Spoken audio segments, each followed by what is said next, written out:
우리 불교에서 가장 중요한 어떤 가르침이 인과 업보지 않습니까? 그리고 윤회의 어떤 흐름에 대해서 불교에서는 끊임없이 이야기합니다. 내가 지은 업보 따라서 다음 생에 또 태어나고 또 태어나고 또 태어나고. 여러분들 한 몇 번째 태어난 것 같아요? 몰라. 그렇죠, 모르죠. 예. 제가 알 것 같아서 물어본 건 아니었는데 몰라요 하시니까 모르죠. 경에도 나옵니다. 시작 없는 옛적부터 지금까지 태어나고 죽고 태어나고 죽음을 반복한 게 얼마나 긴지를 우리는 알 수가 없답니다. 오직 부처님만 꿰뚫어 볼 수 있대요. 우리가 엄청나게 그냥 윤회의 삶 속에서 별짓 다 하면서 살아온 거예요. 지옥에도 떨어져 봤고 하늘 세계도 태어나 봤고 짐승으로도 살아봤고 인간으로도 태어나 봤고 그걸 끊임없이 우리가 반복했다는 겁니다. 그래서 불교에는 유명한 얘기가 있죠. 중생 사람마다 자기 전생을 볼 수만 있다면 우리가 이렇게 산다 안 산다?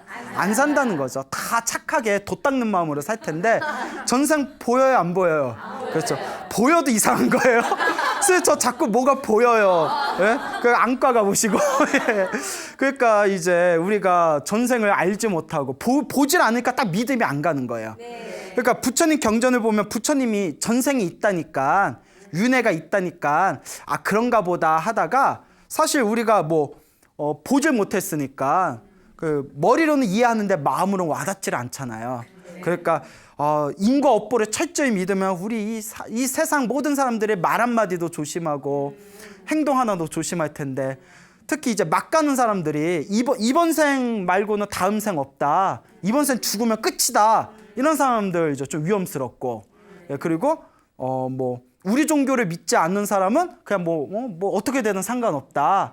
우리 종교만 믿는 사람은 다 잘 될 거다. 이래버려도 또 골치 아파요. 근데 이제 불교에서는 아니다. 불교를 믿든 안 믿든 종교가 있든 없든 내가 지은 업은 누가 받는다? 내가 받는다. 예. 근데 또 내가 지은 업은 내가 받는다는 걸 아무리 배우고 들어도 또 그게 가슴에 딱 안 와닿는 사람들도 있어요. 예, 안타깝죠? 그런 걸 우리가 업장이 두껍다고 해요. 무엇이 두껍다? 업장이 두껍다. 부처님의 가르침을 들어도 마음에 딱 안 와닿는 그런 사람들을 아직은 업장이 좀 두껍구나. 어쨌거나 이번 생에 부처님 가르침이 듣기가 좋고 부처님 가르침을 공부하고 싶고 불교가 좋은 사람, 불교에 이끌리는 사람들은 불교적인 관점에서 보면 전생에 복을 좀 지은 사람들이래요. 이 자리에 이렇게 계시는 여러분들도 복이 좀 있다 없다? 진짜? 어디? 예, 그래 있다고 칩시다. 예, 있죠. 있으니까 부처님이 얘기하셨잖아요. 예, 부처님의 가르침을 들을 수 있는 것 자체가 전생에 복이 있는 것이다. 경전에서 이야기하고 있습니다. 불교에서는 인과 응보, 윤회에 대한 이야기가 엄청나게 많아요. 지금 우리 소나무가 거의 120회를 넘어갔는데 가끔 그러세요. 우리 주변에 계신 분들이 아직도 재밌게 잘 듣고 있습니다. 아직도 할 얘기가 있나요? 바닥난 거 아닌가요? 엄청 많아. 예? 2600년 동안 얼마나 많은 이야기거리가 있겠어요. 예. 그래서 우리 불교에서는 이 윤회와 인과응보에 대한 이야기가 굉장히 부지기수로 많은데 그저 오늘 또 재미난 이야기 하나 준비했어요. 중국 역사상 중국은 이제 땅이 크다 보니까 훌륭한 문학가들이 많이 나왔습니다. 인물이 많이 나왔죠. 중국 송나라 시대 때 황정견이라는 선비가 있었어요. 그래서 이제 호가 상곡이에요. 상곡. 그래서 황상곡이라고 불렸는데 황상곡이 중국 송나라 시대 때 중국 역사상 가장 위대한 문학가 중에 하나였습니다. 아주 서예에도 달필이었고 서예하는 사람들은 환상곡 법첩이 있어요. 그래서 환상곡이라는 아주 유명한 문학가이자 서예가 시인이 있었는데 환상곡 처음 들어보시죠? 어쩌나. 예, 처음 들어보시는구나. 소동파는 들어보셨어요?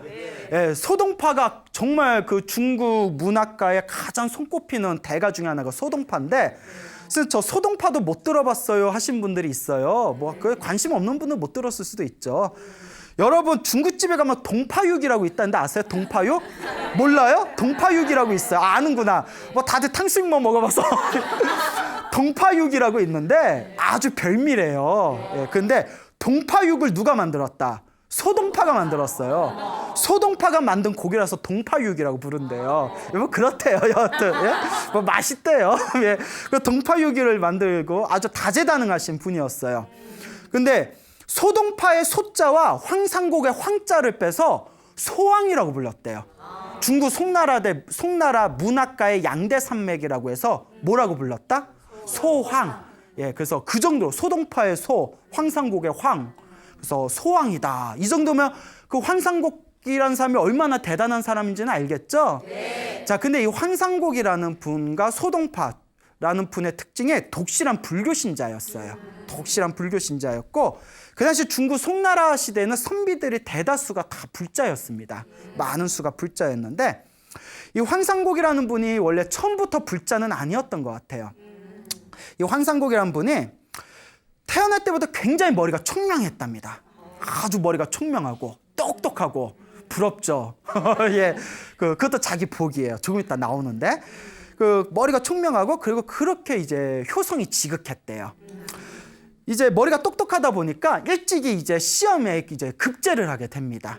이제 그 시험 장원에서 이제 그 시험을 봐가지고 급제를 하게 되는데 26살의 젊은 나이에 어느 지방의 지방관으로 가게 됩니다. 지방을 조그만 시골 지방을 다스리는 벼슬아치가 되게 되는데 우리 치면 무슨 공무원급 되겠죠? 뭐 몇 급 공무원. 근데 어느 날 26살 때 그 부임을 한 그 지방에 그 관아가 있지 않습니까? 네. 관아에서 자기 방에서 낮에 이렇게 좀 낮잠을 잤대요. 낮잠을 이렇게 자고 있는데 나 꿈에서 아주 생생한 꿈을 꿨는데 꿈에서 자기 이렇게 방에서 나와가지고 이렇게 농두랑을 걷는 거예요. 하염없이 길을 걷다가 어느 그 시골 마을에 조그만 시골집을 딱 앞에 갔는데 시골집 앞에 어느 할머니가 집 앞에다가 상을 하나 차려놓고 뭐 죽 하나를 이렇게 올려놓고 손을 막 비비면서 막 뭐라고 중얼중얼 거리더래요. 그리고 휙 들어가더래요. 뭐지 하고 그 집에 이렇게 가봤더니 상 위에 향긋한 미나리죽이 있더래요. 그 중국에서는 미나리로 죽을 만드나 봐요. 미나리죽이 있어서 향긋해서 미나리죽을 꿈에서 허겁지겁 먹었대요. 막 먹다가 잠에서 딱 깼는데 너무나 꿈이 생생하더래요. 그래서 별일이다 했는데 입에서 미나리 향이 나는 거예요. 꿈에서 뭘 먹었는데? 미나리죽을 먹었는데. 근데 꿈에서 깼는데 입에서 미나리 향이 싹 나더래요. 희한하다, 희한하다. 침에서 미나리 향 마침이. 그래서 희한하다 하고 있는데 그 다음날 또 이렇게 낮잠을 잤대요. 그러니까 자꾸 낮잠을 자. 그렇죠? 그래서 이렇게 또 낮잠을 잤대요. 예. 그래서 낮잠을 잤는데 또 똑같은 꿈을 꾼 거예요. 또 방에서 나와서 논두렁을 싹 걸어가지고 똑같은 집에 가서 가봤더니 상에 또 죽이 차려져 있어서 죽을 또 이렇게 먹었답니다. 그리고 또 꿈에서 딱 깼는데 입에서 또 무슨 내가 나요? 미나리죽 향내가 또 나는 거예요. 야, 이거 범상치 않다. 그래서 꿈이 너무 생생하니까 방에서 나와서 꿈에서 본 대로 농두렁을 걸었는데 이거 우리가 뭐 데자뷰 현상이라고 하나? 꿈에서 본 거고 똑같은 거예요, 길이. 여러분 그런 적 있어요? 있어요? 예. 또 얘라고 하니까 당황스럽네요. 예. 그래서 여하튼 예. 이렇게 막 걷다가 꿈에서 본 거고 똑같은 집이 딱 있는 거예요. 그래서 앞에 딱 가가지고 가서 여기 계십니까? 주인장 계십니까? 그 꿈에서 본 집에서 그 꿈에서 봤던 그 할머니 똑같은 할머니가 쓱 나오더래요. 놀래가지고 아니 젊은 양반 어찌 오셨소? 이러니까 할머니 혹시 뭐 요새 여기다가 뭐 상을 차려놓고 미나리죽 올려놓고 할머니 막 이렇게 뭐라고 중얼중얼 막 빌지 않으셨습니까? 할머니가 놀라면서 아니 젊은 양반이 그걸 어찌 알아? 그게 뭐 무슨 사연이 있습니까? 그 꿈에서 본 대로 물어보니까 내가 그 딸이 있었는데 그 딸이 세상을 떠나서 딸 제삿날로 한 2, 3일 정도 딸이 평소에 좋아하던 미나리죽을 상을 차려놓고 딸아 와서 맛있게 먹으라 매년 자기가 그렇게 기원을 올린다고 깜짝 놀란 거예요. 그러니까 할머니 딸이 세상을 떠난 지 얼마나 됐습니까? 글쎄요 한 26년 됐죠 이러는 거예요. 환상곡이 몇 살이었을 때? 26살. 잊어먹고 있었죠. 예. 자, 안 잊어먹고 있었어요? 26살인데 나이가 딱 맞아떨어지잖아요. 그래서 이거 범상치 않다. 할머니 좀 안에 들어가서 따님에 대해서 좀 이야기 좀 들을 수 있겠습니까? 그 보통 모르는 남자 와서 죽은 딸에 대해서 묻겠다고 하면 좀 무서운 생각이 들 수도 있잖아요. 근데 할머니가 딱 봤더니 허우대도 좋고 잘생겼어, 황상복이. 그러니까 사람이 잘생기니까 어때요? 와서 차 한잔하지. 아유, 외모 지상주의예요. 예. 자, 일로 와서 차 한잔하세요. 이렇게 해서 차 한잔 이렇게 주면서 딸 이야기를 해주는 거야. 아, 우리 딸은 참 착했고 너무너무 책을 좋아했고 그리고 독실한 불교 신자였고 항상 채식을 했대요. 그리고 책 읽는 거고 연부라는 거 말고는 관심이 없었대요.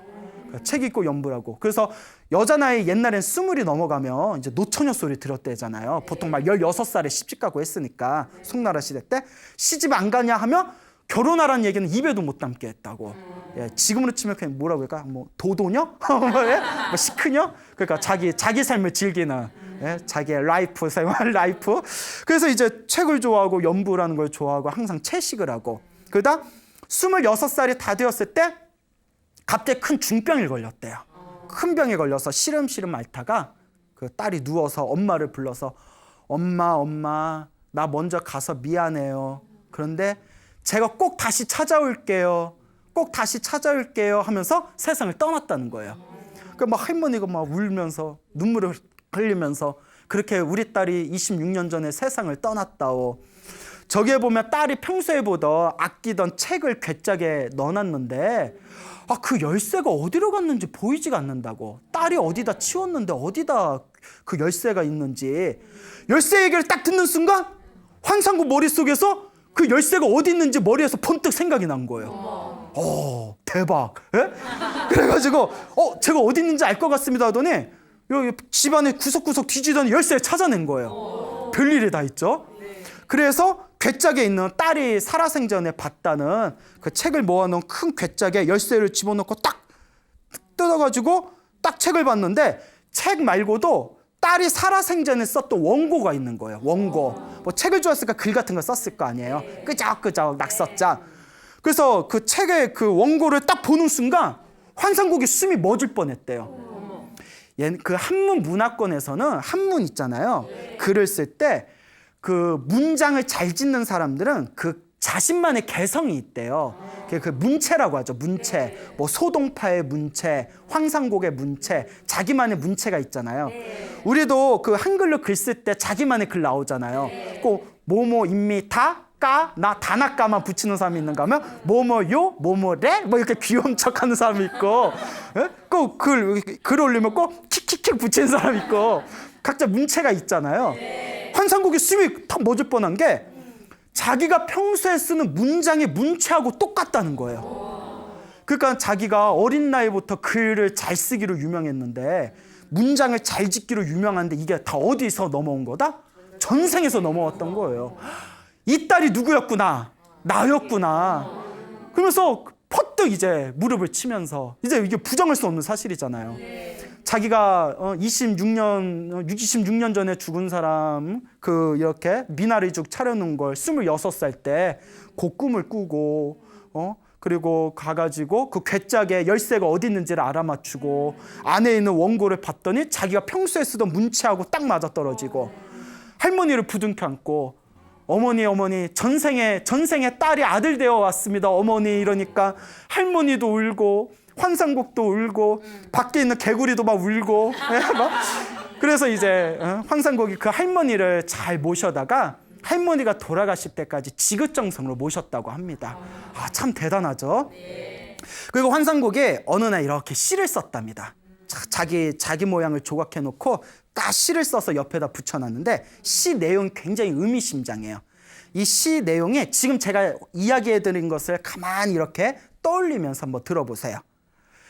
이제 자기 자신을 가리키면서 뭐라고 시를 졌냐면 스님 같으나 머리는 깎지 않았고 속인 같으나 속세를 떠나지 않았네. 꿈에서 또 꿈을 꾸고 이 몸 이전에 또 다른 몸이 있음을 알았네 라는 시를 딱 썼다고 합니다. 예. 그래서 이 황상국은 그 후에도 이제 유명한 문학가로 활동을 하다가 말년에는 열심히 연불수행하고 평생 채식을 하면서 그렇게 이제 불법을 잘 닦다가 고요히 이제 세상을 떠났다고 합니다. 그래서 이 이야기가 이제 그 뒤로 후인들의 입을 통해서 꾸준히 내려오다 보니까 청나라 때 유명한 문장가 중에 원매라는 사람이 있었대요. 원매. 청나라 때 원매 많이 들어보지 않았어요? 뭐 월매 뭐 월매 많이 안 들어봤나요? 미안해요. 원매라는 사람이 있었는데 그 원매라는 문학가가 이 황상곡의 이 이야기를 듣고는 책은 이번 생에 보는 것으로는 이미 늦었구나라는 유명한 말을 남겼답니다. 그러니까 이번 생에 책을 읽고 학문을 해서 이번 생에 큰 인물이 되려면 언제부터 닦아야 된다? 전생에서부터 닦은 게 있어야 된다. 그러니까 불교에서는 이번 생에 우리 앞에 펼쳐진 모든 좋은 일이든 나쁜 일이든 다 어디서 넘어왔다? 전생에 내가 지은 업의 인연이고, 이번 생에 뭔가 특출난 사람들은 이미 전생에서부터 다 닦았다는 거예요. 그 예체능 쪽에 있으시는 선생님들이 이런 이야기 공통적으로 하시더라고요. 노력이 중요하대요. 정말 노력이 중요해서 아이들을 가르칠 때 아이들이 이렇게 이제 가르치다 보면 어느 선까지는 애들이 비슷비슷하대요. 1단계는 애들이 비슷비슷하고 거기서 더 노력하는 애들이 그 단계를 넘는데요. 노력하는 애들이. 그런데 예체능계에서 애들 키워보니까 노력으로는 따라갈 수 없는 타고난 애들이 있대요. 아무리 노력해도 갈 수 없는 그 타고난 게 있대요. 그 타고난 애들이 노력을 하면 정말 세계적인 대가가 되는 거라고 그런 얘기를. 그러면 노력으로 갈 수 없는 그 타고난 거는 어디서 왔을까요? 불교에서는 다 전생에서 내가 닦은 거라고 해요. 무언가 특출난 거에는 전생에 닦은 거예요. 그러니까 뭔가 도둑질을 잘한다. 전생에도 도둑질했나? 그거는 모르겠네요. 어쨌거나 뭔가 자기가 타고난 거는 자신만의 전생에 지은 강력한 어떤 전생의 습관일 수가 있다라는 걸 명심하시길 바랍니다. 이와 같이 우리 앞에 펼쳐진 모든 게 다 허투루 그냥 흘러가는 게 없습니다. 이 거대한 윤회의 흐름에서 모든 게 다 인과 업보예요. 여러분들 살아가면서 일이 술술 잘 풀린다. 뭐 고속도로가 뚫리듯이 일이 뻥 뚫린다. 전생에 복을 많이 지어서 그래요. 근데 가는 길마다 공사 중 하는 데 있죠. 가는 길마다 신호등 걸리고 가는 데마다 공사 중이고 그거는 전생에 닦아놓은 게 없어서 그래요. 그러면 스님 전생에 저 닦은 게 없는 것 같은데 저 이번 생에 어떻게 해요? 뭘 어떻게 이번 생에 닦아야죠. 이번 생에도 안 닦으면 다음 생에 더 괴로워요. 이번 생에 닦을 거예요, 안 닦을 거예요? 닦을 거예요? 닦을 거예요? 설거지만 닦지 말고 마음을 닦아야 돼요. 우리가 마음을 이번 생에 닦아야 돼요. 다 여러분들 업보라는 거예요. 그렇기 때문에 이 윤회와 인과응보를 정말 100% 믿는 사람들은 이번 생에 허투루 살지 않습니다. 나쁜 일이 닥치면 속이야 상하겠지만 아이고 다 내 업이다. 내 빚이 녹고 있나 보다. 빚 갖고 있다 생각하시고 살다가 좋은 일이 생기면 아이고 내 전생에 지은 복이다. 근데 이번 생에 내가 더 복을 많이 짓자. 이런 마음으로 자꾸 닦아나가시기 바랍니다. 부처님의 가르침은 자기의 업은 자기가 닦아나가는 것이다 라는 것을 명확하게 이해하시길 바랍니다. 자, 그래서 우리가 이 다음 생에 이렇게 각자의 이제 몸을 받는 것도 이번 생에 내가 지은 업의 인연이라는 말씀을 드렸죠. 그 중국의 채한 스님이라는 유명한 스님이 계셨어요. 100년 전에 채한이라는 중국 대륙의 아주 큰 스님이 계셨는데 그 스님이 겪으신 일이라고 합니다. 그 스님이 이렇게 제자가 한 분 있었는데 이 채한 노스님에게 중국 이제 100년 전에 있었던 일이에요. 이 노스님 제자가 결혼을 해서 부인도 있고 딸도 있었대요. 그런데 이 제자가 너무너무 참선을 하고 싶은 거예요. 너무너무 이제 스님이 돼서 머리 깎고 참선을 하고 싶으니까 부인하고 이제 상의도 안 한 채 머리 깎고 출가를 해버립니다. 채한 스님 밑으로. 부인이 와가지고 이러면 되냐? 애도 있는데 당신 없으면 우리 어떻게 사냐? 이렇게 그냥 옆에서 막 울면서 같이 가자, 그냥 돌아가자 하는데도 이제 돌아가질 않았어요. 이쯤 되면 여자도 그러면 여보 이왕 스님 됐으니까 우리 가족들을 위해서 열심히 수행하고 우리를 위해서 기도해 주세요 하면 얼마나 좋아. 그러니까 여자가 되게 성격이 독했나 봐요. 이 이야기를 들으니까 왜 스님 됐는지 알 것 같아. 왜 스님 됐는지 알 것 같아. 여자가 앙심을 품고 물에 빠져서 자살해버린 거예요. 이 나쁜 사람, 내가 복수했다 하고. 독하죠. 왜 그래? 그러니까 자살해버렸어요. 물에 빠져서 부인이. 그리고 하나 남은 어린 딸은 뭐 아빠는 스님 됐고 엄마는 자살했으니까 딸은 어떻게 해요? 이제 그 친척 집에 보내버리게 됐대요. 이 스님도 이제 머리 깎고 10년 동안 열심히 참선을 했답니다. 정말 열심히 참선을 해서 나름대로 되게 좀 깊은 경지에 들어갔대요. 근데 깊은 이제 참선의 좀 깊은 맛을 보다 보니까 주변에 제자들이 생기고 명성이 이렇게 날리다 보니까 막 신도들이 모여들면서 큰 스님이 됐대요. 근데 이분이 수행이 좀 부족했나 봐요. 사람이 잘 나가다 보면 교만심이 생기잖아요. 그 마음에 탐욕과 교만심에 빠져버린 거예요. 나는 잘났다라는 교만심에 빠져버린 거예요. 그 교만심에 빠져버리니까 그만 엄청난 이제 사실 뒤에 엄청난 일이 있었는데 사실 그 10년 동안 부인이 물에 빠져서 죽은 뒤에 원혼이 돼가지고 그 스님을 따라다니고 있었대요. 10년 동안. 아우 질려 아주 그냥. 그래서 이제 우리 원한을 맺고 죽으면 귀신이 돼서 따라다닌다고 하잖아요. 막 따라다녔는데 스님을 10년 동안 못 건드렸던 게 스님이 수행을 너무나 열심히 해가지고 옆에 호법선신들을 보호해줘서 가까이 갈 수가 없었대요. 그런데 이 스님이 교만심에 빠져서 이제 잘못된 마음을 막 일으키다 보니까 주변에서 보호하고 있던 그 우리로 치면 수호신들 있잖아요. 수호신들, 호법선신들이 신망을 느끼고 다 이렇게 흩어져 버린 거예요. 그러니까 수행을 열심히 할 때는 옆에서 도와주다가 이제 그러니까 우리가 눈으로는 보이지 않지만 그런 영적인 세계들이 있나 봐요. 옆에서 스님을 보호해주던 수호신들이 사라져 버리니까 어떻게 됐을까요? 그 부인이 스님 몸에 빙의가 돼버린 거예요. 빙의가 싹 돼버린 거예요. 이 정도면 전생에 업보가 엄청 두꺼웠나 봐 둘이. 그래서 어느 날 그 스님이 공부하는 곳이 그 진강이라는 곳이 있대요. 중국의 진강의 금산사라는 절이었대요. 아주 유명한 절이래요. 중국에서. 진강의 금산사라는 선방에서 공부하는데 거기가 이렇게 큰 강이 있었대요. 어느 날 그 강에 혼자 풍덩 빠져버린 거예요. 사람들이 놀라가지고 가가지고 스님을 끌어다가지고 그 스님이 정신을 차리니까 스님 수영 헤엄도 못 치는 분이 물에 저 험한 강물에 왜 뛰어들었냐고 했더니 나도 기억이 안 난다고. 누가 붙어가지고 그 부인 여자 귀신이 붙어서 여자 귀신이 어떻게 죽었다고 했어요? 그 물에 빠져 죽었다고 했잖아요. 남편 스님 남편 몸에 붙어가지고 물에 풍덩 빠져버린 거야. 같이 가려고. 그 물귀신이죠 물귀신. 나 혼자 못 죽어 뭐 이런 거죠. 그러니까 이 스님이 그래서 그러니까 처음에는 스님들이 스님 너무 요새 뭐 수행을 열심히 하셔서 너무 무리하신 것 같다. 좀 쉬면서 해라. 근데 며칠 지나서 또 여자 귀신이 몸에 또 빙의를 해가지고 자꾸 귀에서 속삭이더래요. 물에 들어가자. 물에 들어가자. 물에 들어가자. 우리 같으면 여기 물 안 좋아. 우리 다른 물로 가자. 물에 들어가자. 또 물에 풍덩 들어간 거예요. 그래도 또 다 죽어가는 걸 다시 살려냈대요. 금상사 방장 스님이 이거 스님이 이거 보통 일이 아니다. 이거 귀신에 홀린 것 같다. 근데 스승인 채안 스님께 빨리 사람을 보내가지고 제자분이 위험에 빠졌으니까 빨리 데려가라고 해야겠다. 그 채안 스님이 멀리서 연락을 받습니다. 옛날에는 이렇게 인편으로 왔겠죠.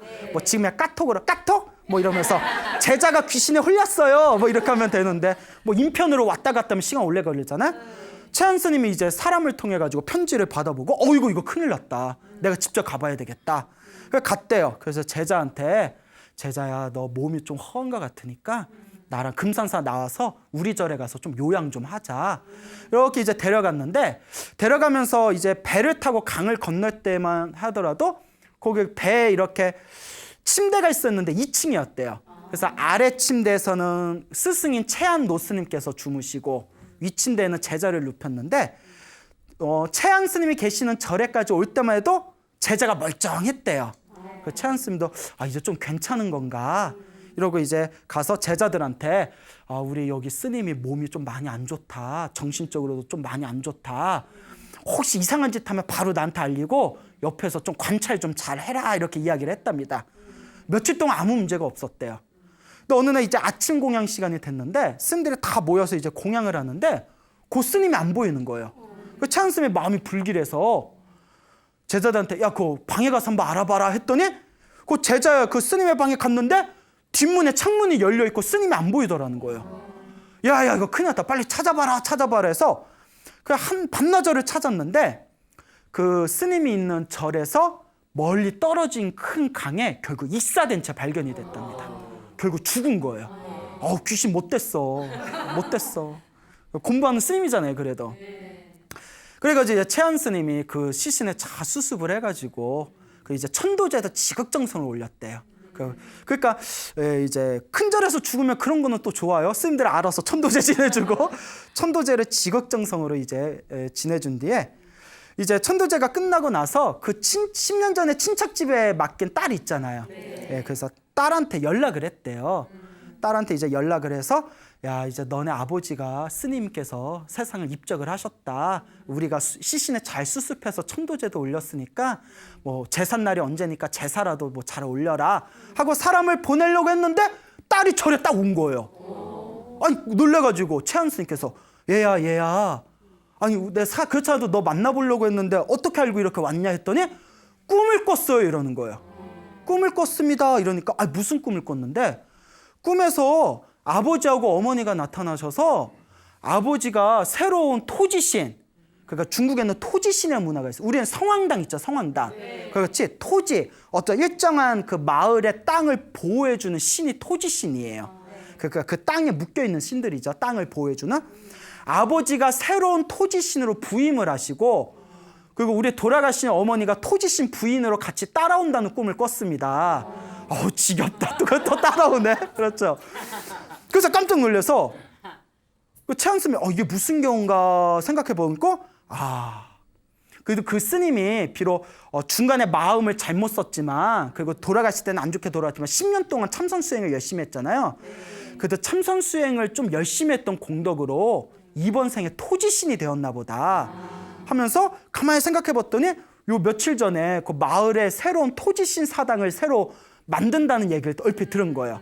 그래서 최한 스님이 딱 감이 짚히는 게 있어서 같이 있던 스님들을 이끌고 그 새로운 토지신 사당을 갔대요. 그 새로 만든 사당에 가서 듣자하니 전생에 나의 제자였던 아무개 스님아, 그대가 여기 토지신으로 새로 부임했다는 이야기를 들었는데 그 말이 사실이면 오늘 우리들을 위해서 영험을 한번 보여다오. 그 말이 맞으면 못 좀 한번 보여다오 이랬대요. 근데 아무 일도 없었으면 어쩔 뻔했어? 네가 토지신으로 온 게 사실이면 영험을 한번 보여다오 하니까 순식간에 어마어마한 회오리 바람이 와 불더니 한참 동안 회오리 바람이 불다가 싹 멈추더래요. 그때 최한 스님이 여기 토지신으로 왔다는 말이 사실인가 보구나 라고 했다는 100년 전에 최한 스님이 직접 겪으신 일화였다고 합니다. 그러니까 이런 경우는 참 안타깝죠. 사실 그 스님은 이렇게 부처가 되기 위해서 깨달음을 얻기 위해서 참선을 하셨는데 처음에는 참선을 잘 하시다가 나중에 이제 조금 교만한 마음이 들고 탐욕의 마음이 생겨서 주변에 이제 호법선신들이 떠나고 또 출가기 전에 맺어놓은 나쁜 인연이 있었죠. 그 부인이 물에 빠져 죽어서 원한이 돼가지고 10년 동안 따라다니다가 호법선신이 틈을 보인 사이에 어이씨구나 이때다 해서 몸에 쏙 들어가가지고 결국은 이제 안 좋은 결과를 맞이하게 되었고 그래도 전생에 그래도 참선했던 공덕의 힘에 의해서 토지신이 되었구나라는 그런 어떤 이야기가 되겠습니다. 그래서 뭐 토지신이 말은 신이지만 그게 높은 신은 아니에요. 오히려 하늘 세계에 있는 천신보다도 훨씬 격이 낮고 그냥 사람보다는 조금 초능력이 있는 좀 영적인 존재 정도, 그 정도죠. 그리고 그 부인되는 그 귀신이 이제 또 부인으로 따라왔잖아요. 네, 이야기는 여기서 끝나지만 제가 공부한 부처님 경전에 입각해 보면 그 토지신 부인으로 따라온 그 귀신도 언젠가는 이제 자기 업을 받게 될 겁니다. 귀신이 돼서 공부하는 스님 몸에 붙어서 자살하게끔 한 그 업보는 언젠가는 자기가 받을 수밖에 없습니다. 무서운 업보를 받겠죠. 예, 그렇기 때문에 우리가 살아가면서 항상 우리가 살아가면서 내 앞에 펼쳐진 모든 인연들에게 빚을 지지 말아야 된다. 빚을 지지 말아야 된다. 여러분 살면서 빚진 거 있어요, 없어요? 뭐 벌써 있어요. 빚진 거 있으면 안 돼요. 그래서 저도 빚을 안 지려고 항상 노력을 하는데, 근데 사람이 살면서 빚을 안 질 수가 없어요. 스님들은 신도들의 빚을 져야 되고, 그렇죠. 또 우리는 살아가면서 국가의 빚을 짓고, 살아가면서 끊임없이 서로가 서로의 빚을 짓고 있습니다. 그러니까 살아가면서 가장 중요한 거, 빚을 짓지 않는 그런 삶을 살아야 된다라는 것을 명심하시길 바랍니다. 귀신 얘기를 했는데 또 마무리는 훈훈하게 끝나야 되잖아요. 그 귀신 얘기 하나만 더 하자면 훈훈한 이야기로 한국 불교설화에 나오는 얘기인데 약 200년 전에 1800년대 초에 법주사에서 있었던 일이라고 합니다. 여러분 속리산 법주사라고 아세요? 아주 그냥 좋은 절이에요. 아주 그냥 훌륭한 천년고찰인데 그 법주사에 들락날락거리던 궁녀가 한 명 있었대요. 궁녀가 있었는데 이 궁녀가 어느 날 법주사에 왔는데 어느 잘생긴 젊은 스님을 보고 상사병에 걸렸대요. 어떡해. 아니 빡빡 꺾은 머리가 뭐가 좋다고. 희한해. 하여튼 희한해. 그것도 전생 인연이겠죠? 그 궁녀가 막 상사병에 걸려서 막 애타게 신임 우리 신임 막 이러다가 젊은 스님에게 고백을 했대요. 스님 같이 살아요. 뭐 I love you, my love you 막 이랬겠죠? 그 스님이 이러지 마시오. 나는 스님이고 당신은 신도요. 이러시면 안 돼요. 라고 딱 잘랐어요. 그 궁녀가 이루어질 수 없는 사랑의 아픔 때문에 원한을 맺고 자살을 합니다. 뭐 툭하면 자살해. 자살하면 안 돼. 알겠죠? 그것도 나중에 다 업보가 됩니다. 이번 생에 빚을 풀어야지. 그리고 지독한 여자 귀신이 됐대요. 그 귀신 중에 제일 무서운 귀신이 처녀 귀신이라고 하잖아요. 궁녀니까 처녀였을 거 아니에요. 그러니까 그 상사병에 죽은 아주 지독한 처녀 귀신이 돼서 그 법주사 젊은 스님을 계속 괴롭히는 거예요. 이 스님이 시름시름 앓다가 몸이 노랗게 돼서 죽는 황열병에 걸려서 죽었답니다. 황열병에 걸려서 죽게 됐는데 그 뒤로 몇십 년 동안 100년 가까이 법주사에 잘생기고 젊은 스님만 있으면 귀신이 괴롭혀가지고 그 법주사에서 젊은 스님들이 황열병이 돌았대요. 그러니까 엄청나게 고생을 거예요. 100년 동안에. 그런데 생각해 보세요. 귀신이 어떤 스님들만? 젊고 잘생긴 스님들만 황열병에 걸렸잖아요. 만약에 황열병 안 걸리면 그 스님 엄청 자존심 상하지 않았을까? 나는 왜 안 걸리지? 나 나이 들었다고 무시하는 거야? 나 못생겼다고 무시하는 거야? 예? 여러분 차라리 황열병에 걸린 게 더 나을까요? 아니면 좀 못생겼더라도 황열병 안 걸린 게 나을까요? 예, 그렇죠. 건강이 최고입니다. 예. 그 100년 동안 젊은 스님들이 엄청나게 고생을 했대요. 그러다가 100년이 지난 뒤에 그 속리산의 그 법주사에 금강산에서 수행에 있던 진하라는 스님이 다 오셨대요. 진하라는 이제 어른 스님이 오셨는데 그 한국 불교사 100년 전에 한국 불교사에 아주 큰 족적을 남기신 그런 강사 스님이십니다. 이 진하 스님께서 다 법주사에 오셨는데 되게 잘생기셨나 봐요. 그러니까 누가 나타나요? 귀신이 나타나요. 그래서 나타나서 신임 뭐예요? 이러면서 스님 뭐예요? 놀아요? 그 꿈에서 그런 꿈을 꾸고 스님이 꿈에서 딱 깨고 나서 내가 이런 꿈을 왜 꾸지? 희한하네. 별일이 다 있네. 한 번도 이런 꿈 꾼 적 없는데? 그것도 그 다음날 또 꿈에 뒀는데 또 천귀신이 나타나는 거예요. 에이 스님 뭐예요? 놀아요. 그 꿈을 꾸면서 몸이 자꾸 노랗게 변해가고 몸에 막 체력이 떨어지는 거예요. 그래서 여기에 이렇게 황열병이 도는 이유가 요 꿈에 나타나는 귀신 때문에 그런가 보구나. 마땅히 이 업을 풀어야 된다 해가지고 요 진화스님이 그날로 하던 일을 다 놓아버리고 대웅전에 들어가셨대요. 법주사 대웅보전에 다 들어가셔서 밥 먹는 시간이란 잠자는 시간은 빼놓고 오로지 신묘장구 대다라니만 외웠대요. 우리 불교에 보면 천수경이라는 경전 있지 않습니까? 천수경에 보면 신묘장구 대다란이라고 있거든요. 관세음보살님의 에너지가 담겨져 있는 신묘장구 대다란이를 아침에 눈 뜨면 저녁에 잠들 때까지 밥 먹고 자는 시간만 빼고는 하루 종일 신묘장구 다란이를 21일 기도를 하셨대요. 21일 동안 다 신묘장구 다란이를 외우는데 어느 날 호련히 이제 다란이를 외우다가 깜빡 잠이 드셨대요. 그때 여자 귀신이 싹 나타나는데 아주 그냥 하얀 옷을 입고 고운 얼굴로 나타나서 스님께 이렇게 삼배를 올리더래요. 스님, 저의 어리석은 업을 풀어주셔서 감사합니다.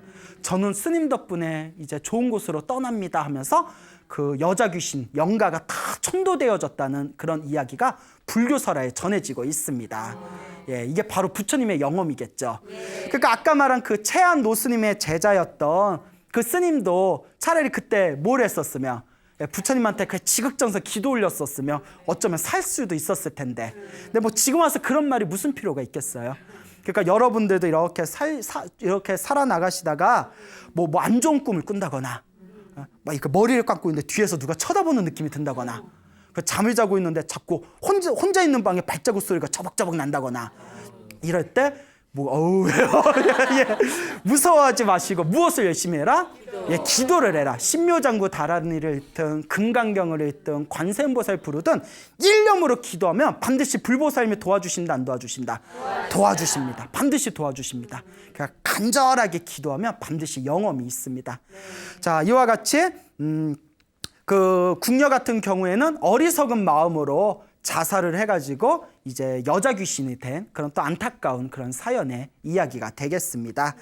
자, 그래서 그 아까 첫 번째 이야기는 환상곡이 전생에 이제 그 연부를 좋아하고 채식하면서 책 읽기를 좋아했던 그런 어떤 젊은 여인네가 죽어서 환상곡으로 태어나게 되었다 이야기 들었죠. 네. 두 번째는 그 채안 노스님의 제자가 참선 수행 열심히 하시다가 그 마음을 살짝 잘못 쓰고 마음에 이제 교만한 마음이 들었을 때 출가 전에 자살했던 부인의 원혼이 빙의가 돼서 그 안타까운 삶을 이제 안타까운 결말을 맞게 되고, 그리고 다음 생에 그도 참선했던 공덕의 힘에 의해서 토지신으로 태어나게 되었다 말씀드렸죠. 네. 그 다음에 지금 들었던 이야기가 그 법주사 불교설화에 내려오는 그 젊은 스님을 짝사랑하다가 자살했던 처녀 귀신이 그 진화 스님의 신묘장구 다란이의 기도 영험으로 그 업장을 놓아버리고 영가가 천도되었다라는 이야기를 드렸습니다.